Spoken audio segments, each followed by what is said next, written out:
Hi hello എല്ലാവർക്കും നമസ്കാരം. പുതിയൊരു വീഡിയോയിലേക്ക് സ്വാഗതം. ഞാനിന്ന് വന്നിട്ടുള്ളത് എൻ്റെ കൈകൾ നോക്കിക്കേ. നാട്ടിലൊക്കെ ഒന്ന് പോയി നല്ല യാത്രകളൊക്കെ ചെയ്തപ്പോഴത്തേന് വെയിലൊക്കെ കൊണ്ട് കൈയൊക്കെ ഒരുമാതിരി കരുവാളിച്ച് പോയിട്ടുണ്ട്. കൈയിൻ്റെ ആ മടക്കൊക്കെ ആണെങ്കിൽ പ്രത്യേകിച്ച് വല്ലാത്തൊരു കളർ വ്യത്യാസം വന്നിട്ടുണ്ട്.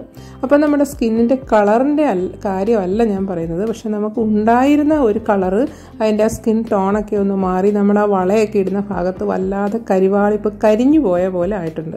പ്രത്യേകിച്ച് ഈ ചൂടിൻ്റെയൊക്കെ കൊണ്ടാണത്. അപ്പം ഞാൻ എന്നെ പോലെ വിഷമം അനുഭവിക്കുന്ന ഒരുപാട് പേർക്ക് വേണ്ടിയിട്ടുള്ള ഒരു നല്ലൊരു ടിപ്പുമായിട്ടാണ് വന്നിട്ടുള്ളത്. വീഡിയോ ഇഷ്ടപ്പെടുകയാണെങ്കിൽ വീഡിയോയ്ക്ക് ലൈക്ക് ചെയ്യണം. അതുപോലെ ഇതുവരെയും ചാനൽ സബ്സ്ക്രൈബ് ചെയ്യാതെ കണ്ടുകൊണ്ടിരിക്കുന്ന കൂട്ടുകാർ ചാനലൊന്ന് സബ്സ്ക്രൈബ് ചെയ്ത് സഹായിക്കുകയും വേണം. ഇവിടെ നമ്മൾ ഒരുപാട് സാധനങ്ങളൊന്നും എടുത്തിട്ടില്ല. ഇത് ആദ്യമായിട്ട് എടുത്തിട്ടുള്ളത് തൈരാണ്.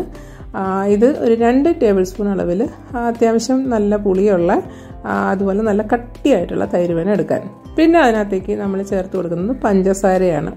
പഞ്ചസാര പൊടിച്ചിട്ടൊന്നുമില്ല, നമ്മൾ ഉപയോഗിക്കുന്ന അതേപോലത്തെ തന്നെ പഞ്ചസാര അതുപോലെ ഇട്ടിട്ടുണ്ട്. ഒരു 1.5 ടീസ്പൂൺ അളവിലുള്ള പഞ്ചസാര ചേർത്ത് കൊടുത്തിട്ടുണ്ട്. 2 ടേബിൾ സ്പൂൺ അളവിൽ തൈരും ചേർത്ത് കൊടുത്തിട്ടുണ്ട്. പിന്നെ അതിനകത്തേക്ക് ഇട്ട് കൊടുക്കുന്നത് കടലമാവാണ്. ഇതിന് പകരം വേണമെങ്കിൽ അരിപ്പൊടിയും ഉപയോഗിക്കാം. എൻ്റെ അടുത്ത് ഇപ്പം കടലമാവേ ഉണ്ടായിരുന്നുള്ളൂ. അപ്പോൾ 1.5 ടേബിൾ സ്പൂൺ അളവിൽ അരിപ്പൊടിയോ കടലമാവോ, ഞാനിവിടെ എടുത്തത് കടലമാവാണ്.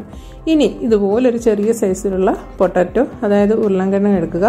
അതിന് ഇപ്പോൾ ഇച്ചിരി പൊട്ടറ്റോയുടെ തൊലിയൊക്കെ കട്ടിയായിട്ടുണ്ട്.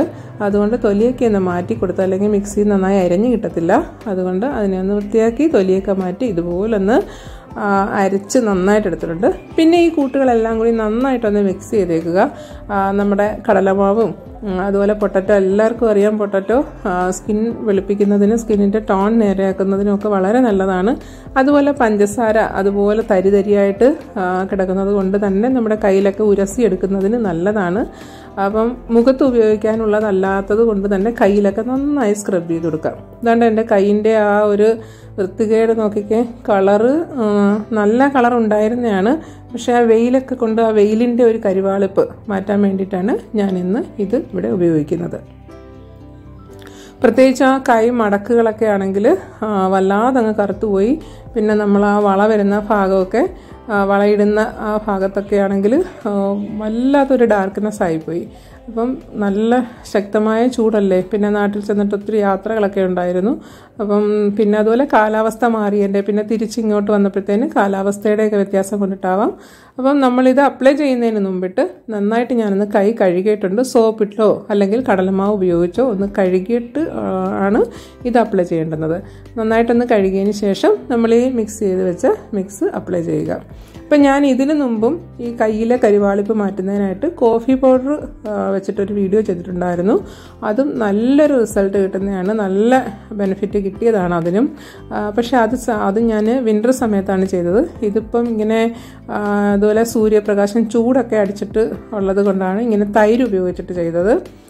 ഇത് നല്ല റിസൾട്ട് കിട്ടുന്നതാണ്. അപ്പോൾ അന്ന് ഈ കോഫി പൗഡർ കൊണ്ടിട്ടുള്ള പാക്ക് ചെയ്തപ്പോൾ എൻ്റെ ഒരു കയ്യിൽ കുറേ ദിവസത്തേന് നല്ല വൈറ്റ്നസ്സും മറ്റേ കയ്യിൽ വീഡിയോയിൽ കാണിക്കാൻ വേണ്ടി ചെയ്യാഞ്ഞത് കൊണ്ട് ആ കൈക്ക് ഒരു കളർ ഡിഫറൻസ് ഉണ്ടായി. അപ്പോൾ ഇത്തവണ അത് എനിക്ക് പറ്റിയില്ല. ഞാനിപ്പോൾ ഒരേപോലെ തന്നെ മറ്റൊരാളെ കൊണ്ട് 2 കൈയിലും തേപ്പിക്കുന്നുണ്ട്. കാരണം എൻ്റെ 2 കൈ അത്രയ്ക്ക് ഡള്ളായി വല്ലാതൊരു ബുദ്ധിമുട്ടായിട്ടിരിക്കുകയാണ്. അപ്പം അടുത്തൊരു പാർട്ടിക്ക് പോകാനായിട്ട് തുടങ്ങിയപ്പോഴാണ് ഈ കൈ ഒരു വല്ലാത്തൊരു, നമ്മൾ മുഖവും കഴുത്തും മാത്രം വൃത്തിയാക്കിയാൽ പോരല്ലോ, കൈകളും നമുക്ക് വൃത്തിയായിട്ട് തന്നെ ഇരിക്കണം. അതുപോലെ ബ്രൈറ്റ്നെസ് കൂട്ടും എന്നല്ല ഞാൻ ഉദ്ദേശിക്കുന്നത്. നമുക്കുണ്ടായിരുന്ന ആ കളറ്, കരിവാളിപ്പ് മാറിയിട്ട് ഉണ്ടായിരുന്ന ആ കളറ് നന്നായിട്ടൊന്ന് അപ്ലൈ ചെയ്തിട്ട് ഒന്ന് ഉണങ്ങാൻ കൊടുക്കുക. അപ്ലൈ ചെയ്യുന്ന സമയത്ത് നന്നായിട്ടൊന്ന് സ്ക്രബ് ചെയ്ത് കൊടുക്കുക. അതിനുശേഷം ഒരു 20 മിനിറ്റ് ഇതിനെ ഉണങ്ങാൻ കൊടുക്കുക. അപ്പോൾ 20 മിനിറ്റ് കഴിഞ്ഞിട്ടുണ്ട്. ഇപ്പം 20 മിനിറ്റ് ആകുമ്പോഴത്തേനും നന്നായിട്ട് കടലമാവിൻ്റെയൊക്കെ ഒരു വലിച്ചിലും പിന്നെ ആ പഞ്ചസാര തരിയൊക്കെ ഇങ്ങനെ ഒട്ടിപ്പിടിച്ചിട്ട് നമുക്കൊരു വലിച്ചിൽ പോലെ തോന്നും. ആ സമയത്ത് കയ്യിലൊന്ന് വെള്ളം നനച്ചതിന് ശേഷം ഇതുപോലെ നന്നായിട്ടൊന്ന് സ്ക്രബ് ചെയ്ത് കൊടുക്കുക. എവിടെയൊക്കെയാണോ നമുക്ക് കുറേ ഇങ്ങനെ സൺ ടാൻ ഉള്ളതായിട്ട് തോന്നിയിട്ടുള്ളത് ആ ഭാഗത്തൊക്കെ നന്നായിട്ട് സ്ക്രബ് ചെയ്ത് കൊടുക്കുക. അതിനുശേഷം ചൂടുവെള്ളമൊന്നും വേണമെന്നില്ല, നോർമൽ വെള്ളത്തിൽ നമുക്ക് കഴുകിക്കളയാം. അപ്പം ഒറ്റ യൂസ് കൊണ്ട് തന്നെ നല്ലൊരു റിസൾട്ട് കിട്ടിയിട്ടുണ്ട് എനിക്ക്. അപ്പോൾ ഇത് ഡെയിലി ഒരു 2-3 ദിവസം അടുപ്പിച്ച് ഉപയോഗിക്കുകയാണെങ്കിൽ എൻ്റെ സ്കിന്നിൻ്റെ കളറ് എനിക്ക് തിരിച്ചു വരുന്നതാവുമെന്ന് ഉറപ്പാണ്. അപ്പോൾ പ്രത്യേകിച്ച് ഈ കൈ മടക്കിലൊക്കെ ഉണ്ടായിരുന്ന കളറെന്ന് വെച്ചാൽ ഞാൻ സോപ്പിട്ടൊന്നും കഴുകിയാലൊന്നും മാറാത്ത രീതിയിലുള്ള കളറായിരുന്നു. അപ്പം വളരെ നല്ല റിസൾട്ട് തന്നെയാണ്. തീർച്ചയായും എന്നെപ്പോലെ ഇതുപോലെ കൈയൊക്കെ കരിവാളിച്ച് പ്രത്യേകിച്ച് നമ്മുടെ കഴുത്തിലൊക്കെ മാലയിടുന്ന ഭാഗത്തൊക്കെ ഞാൻ കഴുത്തിലും അപ്ലൈ ചെയ്തു. ഇത് തന്നെ കഴുത്തിൽ നല്ലൊരു റിസൾട്ടാണ് കിട്ടിയിട്ടുള്ളത്. തീർച്ചയായും കൈയും കഴുത്തും വെളുപ്പിക്കാൻ പറ്റിയിട്ടുള്ള നല്ലൊരു റെമഡി തന്നെയാണിത്. അപ്പോൾ വീഡിയോ ഇഷ്ടപ്പെട്ടെന്ന് വിചാരിക്കുന്നു. ഇഷ്ടപ്പെട്ടിട്ടുണ്ടെങ്കിൽ പ്ലീസ് ഒന്ന് ലൈക്ക് ചെയ്തേക്കാൻ മറക്കരുത്. അതുപോലെ ഇതുവരെയും സബ്സ്ക്രൈബ് ചെയ്യാതെ വീഡിയോ കണ്ടുകൊണ്ടിരിക്കുന്ന കൂട്ടുകാരുണ്ടെങ്കിൽ പ്ലീസ് ചാനൽ ഒന്ന് സബ്സ്ക്രൈബ് ചെയ്ത് സഹായിക്കുക. അടുത്തൊരു വീഡിയോയുമായിട്ട് ഉടനെ തന്നെ കാണാം. Thank you for watching.